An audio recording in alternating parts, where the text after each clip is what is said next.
하나님의 사랑은 변하지 않습니다. 이것은 성경 전체에서 끊임없이 반복되는 주제입니다. 내가 너와 함께하리라, 내가 너를 버리지 아니하리라. 그러나 그 하나님의 사랑이 때때로 우리가 이해하기 어려운 방식으로 나타나죠. 하나님께서는 백성들이 죄를 짓고 잘못 갈 때에 사랑으로 그들을 징계하십니다. 오늘도 하나님께서는 여호와를 떠나서 바알을 섬기는 이스라엘 백성들에게 뭐라고 합니까? 7절에 보시면 그가 그 사랑하는 자를 따라갈지라도, 그가 라는 건 누구를 말하는 겁니까? 이스라엘 백성들을 말하죠. 그 사랑하는 자를, 이스라엘이 사랑하는 누구를 따라가요? 바알을 따라가요. 따라갈지라도 미치지 못하며 그들을 찾을지라도 만나지 못할 것이라. 그제야 그가 이르기를 내가 본 남편에게로 돌아가리니 그때의 내 형편이 지금보다 나았음이라 하리라. 본 남편은 여호와 하나님을 말하는 것이죠. 이스라엘 백성은요, 바알 숭배에 깊이 빠졌습니다. 그러면 우리가 의문을 가질 수 있는 게 있어요. 뭐냐면 왜 이스라엘이 바알 신을 숭배하게 되었느냐는 겁니다. 그냥 한번 가보고 싶어서, 그냥 절에 한번 가보고 싶어서, 그냥 바알 신전에 한번 가보고 싶어서, 바알 신은 믿으면 좋다고 하니까 막연한 그러한 또 새로운 종교에 대한 어떤 그런 호기심이 생겨서? 아니에요. 종교적인 이유가 아닙니다. 여호와 하나님으로부터 충족되지 않는 종교적인 불만을 해소하기 위해서 바알을 섬겼을까요? 이 가나안에서 바알은 농업과 비, 또 풍요를 관장하는 신이라고 했죠. 그래서 가나안 사람들은 바알 숭배를 통해서 풍요로운 이 수확과 번영을 늘 기대했던 것입니다. 이것을 오늘 우리가 알아듣기 쉬운 말로 바꾸면 잘 먹고 잘 살기 위한 방편으로 바알을 섬긴 것이었어요. 자, 그러면 왜 바알을 섬기게 되었을까? 첫째, 바알 숭배는 농업과 깊은 연관성이 있습니다. 농업. 지금이야 이 농업이라고 하면 별로 별 볼 일 없는 산업이지만 옛날만 해도 농자 천하지 대본이라고 크게 한자로 써서 논마다 이렇게 농번기 때 깃발로 휘날렸지 않습니까? 당시 농업, 여기서 농업이라는 것은 돌아다니면서 하는 게 아니에요. 정착 생활을 하면서 정착지에서 이루어진 농업입니다. 주로 떠돌아다니면서 소나 양에게 풀을 먹이던 그런 당시 대부분의 사람들이 하고 있는 목축과는 달리 정착농업은 가히 당시에는 혁명적인 산업이었고 안정된 부를 축적할 수 있는 수단이었습니다. 그래서 주로 이 강가를 중심으로 곡창지대를 이루었고 그 지역을 중심으로 해서 많은 사람들이 정착하며 농경 생활을 했고 또 모든 문명들이 그러한 강을 중심으로 이루어졌지 않습니까? 자, 그래서 가나안 사회에서는요, 바알은 비와 풍요의 신, 바알 숭배의 중심은 농업의 번영과 풍작을 위한 기원이었습니다. 가나안 사람들은요, 바알이 비를 내려서 농작물이 자라게 한다고 믿었고 이것으로 인해서 풍년이 들면 바알의 은혜로 여겼습니다. 요즘에도 마찬가지죠. 돈만 있으면 무엇이든지 다 된다고 생각하는. 얼마 전에 저기 경기도 서울 북쪽 일산 그쪽의 한 창고에서 50몇 억인가 60몇 억인가 창고에서요. 그 창고지기가 그 돈을 발견해 가지고 그것을 다른 데다가 옮겨놨다가 누가 아무도 뭐라고 하는 사람이 없으니까 없어진지도 모르니까 자기 차에다가 그걸 3일에 걸쳐서 실어가지고 옮겼다고, 자기 어머니랑. 근데 40억은 회수했는데 20억은 회수를 못했다고 하죠. 그 돈이 어떤 돈인지 경찰들이 수사에 나섰는데 아직 진전이 없다라는 그런 뉴스가 있었습니다. 요즘에 인터넷 도박으로 어마어마한 돈이 곳곳에 쌓여 있다고, 수백억이 쌓여 있다고 해요. 돈만 있으면 무엇이든지 되는 세상. 이게 바로 바알입니다. 바알. 돈을 의지하고 돈이 더 많이 쌓이기를 위해서 소망하고, 돈이 내 모든 삶을 지켜주고 또 풍요롭게 해준다는 그러한 생각, 이게 바로 우상숭배죠. 둘째, 바알 신전에서의 의식과 제사에서 이스라엘이 우상숭배에 빠지게 된 배경을 볼 수가 있습니다. 뭐냐면 바알 숭배가 바알 신전에서 이루어졌어요. 바알 신전은요, 주로 어디에 있냐면 가나안의 도시들의 위치에 있었습니다. 다시 말하면 저기 어디 먼 산골짜기에 있는 것이 아니라 사람들이 많이 사는 그러한 도시 곳곳에 바알 신전들이 위치해 있었어요. 그래서 일상적으로 바알을 숭배하는 모습을 보는 겁니다. 그것은 하나의 종교로서가 아니라 하나의 삶으로서, 문화로서 다가오기 시작한 겁니다. 이 바알 숭배가. 바알 숭배자들은 정기적으로 신전을 방문해서 제물과 곡식을 바치고 신에게 비와 풍요를 교원하는 그런 의식을 수행했죠. 우리가 어디에 가면은 큰 연못이 있고 그 가운데에 무슨 분수 같은 데가 있는데 거기에다가 동전을 던지면 무슨 복이 온다고 너도 나도 다 한 번씩 던져보지 않습니까? 그렇죠. 그것을 우상숭배라고 생각하는 사람 있나요? 없습니다. 그건 하나의 뭐예요? 놀이문화. 그 정도쯤으로 생각하고 있듯이 바알을 섬기는 이러한 제사의식조차도 하나의 문화로 인식되어서 이스라엘 백성들에게 깊이 스며들었더라. 자, 이 의식은 종종 또 하나님께 드리는 제사와 혼합되어 갑니다. 바알을 저렇게 섬기는 모습 보니까 참 보기가 좋아요. 그렇죠? 그래서 하나님한테도 우리 그렇게 한번 제사를 드릴 때도 그렇게 드려보자.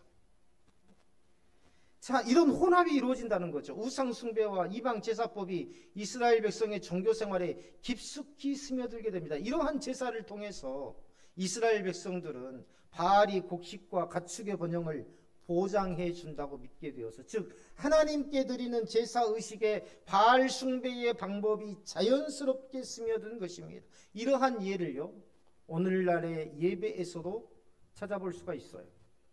세상적인 성공을 하나님의 복으로 보는 관점, 이것도 바로 뭡니까? 하나님을 믿는 그러한 제사에 바알의 제사 의식이 스며든 것과 같은 예입니다. 번영과 물질의 풍요를 하나님의 뜻과 복으로 보는 것을 번영신학이라고 말씀을 드렸었죠. 또 형식주의와 외적 예배를 강조하는 것도 이와 같은 예가 될 수 있습니다. 하나님과의 인격적인 관계보다는 외적인 예배를 강조하고 더 중요하게 여기는 것, 내적인 변화보다는 외형적인 것을 더욱더 강조하고 중요하게 여기는 것, 한 사람 몇 사람이 말씀에 변화되고 몇 사람이 하나님의 진정한 사명자로 세워지느냐의 이런 문제보다는 지금 이 예배당에 몇 명이 앉아있는가가 더 중요하게 여겨지는 세대. 예배가 하나님께 영광을 돌리는 예배가 아니라 공연처럼 변질되어 가는 것, 이 모든 것들이 과거 하나님께 드리는 제사에 바알 숭배의 의식이 스며든 형태라고 볼 수 있습니다. 대형교회와 같은 곳은요, 찬양팀이나 성가대의 테스트를 통과하고 전문성을 인정받아야 들어갈 수 있습니다. 그렇죠? 인원이 다 차가지고 거기 들어가려고 대기하고 있는 사람들만 어마어마하게 많아요. 나 성가대에 들어가고 싶은데 테스트 통과해서 한 사람이 그만두면 거기 뒤에 후임자로 들어가려고 대기하고 있는 사람마도 어마어마하게 많더라. 그러한 대형교회에서 활동을 했다면 사회 이력으로도 인정받을 정도죠. 어디 사랑의 교회 솔리스트로 활동했다, 어디 충영교회에서 피아노 반주했었다, 그러면 사회 이력에도 인정받을 만큼. 그러나 우리가 목적하는 것은 세상에서 말하는 완벽하게 멋진 공연이 아닙니다. 영혼의 고백을 하나님 앞에 드리는 것이죠. 영혼의 고백을 하나님 앞에 드리는 것. 그리고요, 예배를 통해서 늘 우리는 영혼들이 세워져 가야 됩니다. 영혼들이 회복되고 일꾼들이 세워져야 돼요. 그래서 잘하는 사람이 오래도록 그 자리에서 하는 것이 아니라 뭐예요? 후배들이 자꾸자꾸 세워져야 됩니다. 잘하는 사람이 세워져서 예배가 모든 것들이 원활하게 돌아가고 또 모든 사람들이 다 막 열광하고 하는 그런 예배도 중요하지만 중요한 것은 무엇입니까? 그 예배를 통해서 한 사람이 세워져 가느냐, 이러한 것들이 더 중요한 것이다. 셋째, 이스라엘의 하나님께 드리는 제사에 바알을 섬기는 의식이 스며든 주요 원인 중에 하나는요, 바알 숭배에는 음란한 의식이 있고 이러한 성적인 의식이 인간 본성의 육체적 쾌락과 맞아떨어졌기 때문입니다. 왜 목사가 가서 동성애에 찬성을 하면 그 목사는 언론의 주목을 받고 모든 사람들의 박수갈채를 받습니까? 그 육체적 쾌락과 맞아떨어지도록 지지를 해줬기 때문이죠. 바알 숭배는요, 종교적인 의식뿐만 아니라 음란한 성행위와도 밀접한 관련이 있다고 했어요. 바알의 풍요와 생식력을 강조한 이 가나안 종교는요, 종종 성적인 의식을 포함했습니다. 바알 신전에는 여사제들이 있고 그들과의 성관계를 통해서 풍요와 번영을 가져온다고 믿었어요. 자, 보세요. 이러한 성적 의식이 우리가 생각할 때는 도덕적으로 용납이 됩니까? 안 됩니까? 안 되는 거예요. 당시에도 마찬가지겠죠. 그런데요, 이것이 뭐냐면 이 의식 자체가 농업의 풍요와 생식력을 상징하고 이것은 바알 숭배의 핵심적인 요소로 자리 잡게 됩니다. 다시 말하면 예배의 핵심적인 요소로 자리 잡게 돼요. 이스라엘 백성도 이러한 음란한 의식에 참여하면서 가나안의 신앙을 받아들이게 됩니다. 자, 육체적 쾌락이 종교를 만나서 정당성을 인정받게 되었으니, 그렇죠? 도덕적으로 찔림이 있고 도저히 용납될 수 없는 그러한 행위들이 종교적으로 인정받게 되었으니, 그게 또 내 육체적인 쾌락과 맞아떨어졌으니 얼마나 좋습니까? 그 파급력은 무서울 정도로 이스라엘 백성들 사회에 파고들게 됩니다.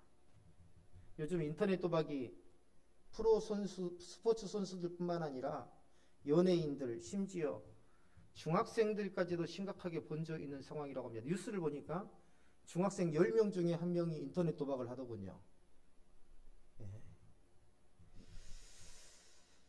중학생 10명 중에 1명, 어마어마한 숫자입니다. 제가 잘 압니다. 예전에 아케이드 분야에서 디자인을 해서 제가 잘 알아요.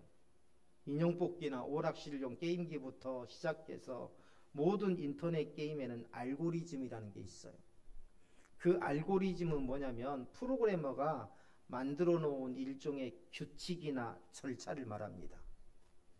그래서 이 알고리즘은요, 확률과 연결되는데 절대 돈을 넣은 사람이 이익을 보도록 프로그램되어 있지 않습니다. 자, 넷째, 바알 숭배는 풍요와 다산을 상징합니다. 가나안 문화에서 여성은 다산의 상징으로 여겨졌고 바알 숭배 의식의 여사제들과의 성행위는 생명과 다산을 기원하는 행위로 이어졌어요. 이러한 행위는 가나안 사람들 사이에서는 일상이었죠. 일상이었고 이스라엘도 그러한 의식의 영향을 받아서 다산과 풍요를 위한 종교적 의식을 바알에게 바쳤습니다. 다시 말하면 그것은 여사제들과의 어떤 음란한 행위가 아니라 하나의 종교적 의식으로 받아들여졌었다. 다섯 번째, 바알을 위한 축제와 절기가 주로 추수기에 열려서 하나님 앞에 지키는 절기들과 혼합된 형태를 띠게 됐어요. 바알은 어떤 신이라고 그랬어요? 풍요의 신이죠. 그렇기 때문에 항상 그 행사들이 언제 겹쳐요? 추수기 때 겹치더라. 그런데 수장절, 칠칠절, 맥추절, 이러한 하나님을 위한 그러한 절기들도 겹치게 됩니다. 그러면서 자연적으로 이러한 것들이 혼합되게 되어 있는 것이죠. 추수감사절만 찾아오면 강단 앞에 산더미처럼 쌓인 각종 과일과 쌀포대들과 곡식들을 자랑하는 사진들이 올려지고 있는데요. 물론 감사의 상징적인 표현이라는 의미에서 풍성할수록 좋을 수도 있습니다. 물론 그 마음이 하나님에 대한 그런 감사로 드리는 거라면 왜 하나님께서 기뻐하지 않으시겠어요? 그러나 감사의 진정한 의미를 잃어버리고 오히려 그것이 풍성한 추수감사절의 상징처럼 변질되어 가고 있다라는 생각이 듭니다. 이처럼 이스라엘은 바알을 섬기며 풍요와 안정을 추구했고 이것은 단순한 신앙적인 타락이 아니라 윤리적 타락을 동반한 것이었다. 지금 정치계에서 지금 떠들썩하죠. 선거에 대한 어떤 부정, 여론조사 조작 이런 것들이 지금 증언을 통해서 드러나고 증거들이 지금 나오고 지금 온 국가가 지금 뒤숭숭하고 떠들썩하기 시작합니다. 뭐예요? 우상 숭배가 만연한 사회에서 반드시 따라오는 게 뭐예요? 도덕적 타락. 도덕적 타락. 이스라엘도 그랬어요. 윤리적 타락. 다시 말하면 이게 단순히 종교적인 어떤 그런 행위에서 끝나는 게 아니라 이 일상적인 삶에도 타락의 이 뿌리가 깊이 스며들게 된다라는 거죠. 이스라엘 백성들은 이러한 이방의 신앙을 받아들여서 자신들의 농사와 생활의 안정을 바알에게 의존하려는 어리석음을 범했습니다. 하나님께서는요, 이걸 보시면서 그들의 죄를 뭐라고 하셨냐면 음행이라고 말씀하셨어요. 우리 한번 2절을 같이 한번 읽어볼까요? 시작. 너희 어머니와 논쟁하고 논쟁하라. 그는 내 아내가 아니요 그는 그의 남편이 아니라 그가 그 얼굴에서 음란을 제하게 하고 그 유방 사이에서 음행을 제하게 하라. 하나님은 이스라엘 백성과 언약을 맺은 유일하신 분이십니다. 그들은 하나님 외에 다른 신을 섬겨서는 안 됐지만 동시에 바알을 섬기려는 이중적 신앙을 가지고 있었어요. 하나님은 이런 이스라엘을 음란한 여인에 비유합니다. 이를 고멜과 호세아의 결혼을 통해서 구체적으로 상징하셨죠. 고멜의 음란은 이스라엘 백성의 우상 숭배를 상징했다라고 지난 수요일 날 말씀드렸지 않습니까? 그래서 호세아의 자녀에게 지어진 이름들 또한 이스라엘 백성의 상태를 상징적으로 보여주죠. 첫째의 딸 이름을 뭐라고 했어요? 로루하마. 로루하마라는 뜻이 뭐냐면 궁유를 받지 못한 자라는 뜻입니다. 또 첫째 아들의 이름은 뭐예요? 로암미. 로암미의 뜻은 내 백성이 아닌 자라는 뜻입니다. 하나님이 이제 이스라엘 백성에게 더 이상 궁유를 베풀지 않으시고 그들을 하나님의 백성으로 인정하지 않겠다고 선언하신 것이죠. 그러나 하나님은요, 그들을 포기하세요? 포기하시는 분이 아니십니다. 만약에 하나님께서 이스라엘의 음행으로 인해서 이스라엘을 포기한다면 하나님은 약속을 지키지 않으시는 분이시죠. 왜냐하면 하나님께서는 내가 너와 함께 하리라 약속하셨지 않습니까? 포기하지 않으셨어요. 하나님은 징계를 통해서 이스라엘 백성을 다시 자신에게 돌아오려고 하십니다. 그 증거가 어디에 있습니까? 2장 1절이에요.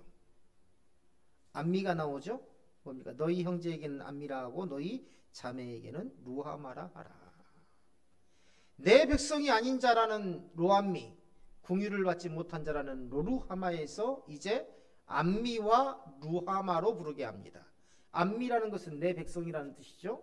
루하마라는 것은 궁유를 받은 자라는 의미입니다. 그렇게 부르라는 것이죠. 이것은 하나님의 사랑이 얼마나 크고 변하지 않은가를 잘 말해주고 있어요. 하나님은요, 그들이 죄를 지었을 때에 곧바로 심판을 내리지 않으시고 경고하시고 기회를 주십니다. 우리에게도 그렇죠. 오늘날 말씀을 들을 때에 내게 찔림을 주고 때로는 내게 상황 속에서 마음에 어려움을 주고 때로는 고통을 주시지만 그것이 뭡니까? 곧 큰 심판을 막기 위한 하나님의 뭐예요? 경고죠. 경고. 기회죠. 다시 돌아오게 하려는 기회. 자, 이런 경고를 단순히 심판 선언이 아니라 그를 돌이키기 위한 하나님의 사랑이다. 나를 돌이키기 위한 하나님의 사랑이라는 것을 우리는 잘 깨달아야 됩니다. 보세요. 2장에서 하나님께서는 이스라엘에게 계속 경고를 하십니다. 3절에서 뭐라고 하십니까? 보시면 그들을 벌거벗겨서 태어난 날과 같이 하겠다. 뭡니까? 벌거벗겨서 태어난 날과 같이 하겠다는 것은 모든 것들을 다 뺏어버리겠다라는 의미이죠. 하나도 가진 것이 없게 하겠다. 더 이상 세상의 풍요와 안락에 의존하지 못하도록 하겠다는 것입니다. 그들이 의지하는 모든 것을 뺏으시겠다라고 경고하죠. 9절에서도 마찬가지예요. 보세요. 그러므로 내가 내 곡식을 그것이 익을 계절에 도로 찾으며 내가 내 새 포도주를 그것이 맛들 시기에 도로 찾으며 또 그들의 벌거벗은 몸을 가릴 내 양털과 내 삼을 빼앗으리라. 하나님의 심판이 얼마나 무섭습니까? 근데요, 감사한 것은 이 구절이 현재형이 아니에요. 미래형이라는 겁니다. 그렇게 하리라는 것을 경고하고 있다는 거예요. 이스라엘 백성들이 지금 그렇게 되었다는 겁니까? 그렇게 안 되었어요. 이건 뭐냐면 하나님께서 내게로 돌아오라는 강력한 호소입니다. 백성을 향한 호소. 어쩌면요, 주님이 언제 다시 오실까? 주님이 오셔서도 벌써 12번은 더 오셨을 텐데 왜 안 오실까? 영원히 안 오실란가 보다. 그날은 없는 거야 라고 생각할지 모르지만 어쩌면 뭐예요? 하나님께서 모든 사람들이 주께 돌아오기를 간절히 바라시는 하나님께서 지금 이 땅 위에 긍휼과 인애를 베풀고 계신지도 모르더라는 것입니다. 하나님의 징계는 우리 삶에도 종종 나타나죠. 우리는 때때로 세상의 안락함과 물질적 풍요를 쫓아다니며 하나님을 잊고 살아가려는 그런 유혹을 받습니다. 그러나 하나님은 우리가 그러한 길로 가지 못하게 하시기 위해서 징계를 통해서 가끔 우리의 길을 막으십니다.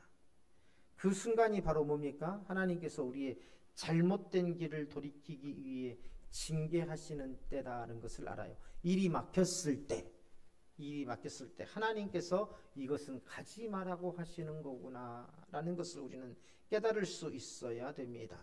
그 깨달음이 경험적으로도 깨달아지지만 우리가 기도할 때에 하나님께서 마음에 감동을 주시고 알려주시더라는 것이죠. 하나님은 단순히 징계로 끝내지 않으십니다. 징계에는 항상 뭐가 따라온다 그랬어요? 회복이 따라온다 그랬습니다. 회복이. 부모가 아닌 사람과의 차이는 뭐예요? 징계는 하지만 부모는 항상 어때요? 징계 후에 따뜻하게 보듬어 주죠.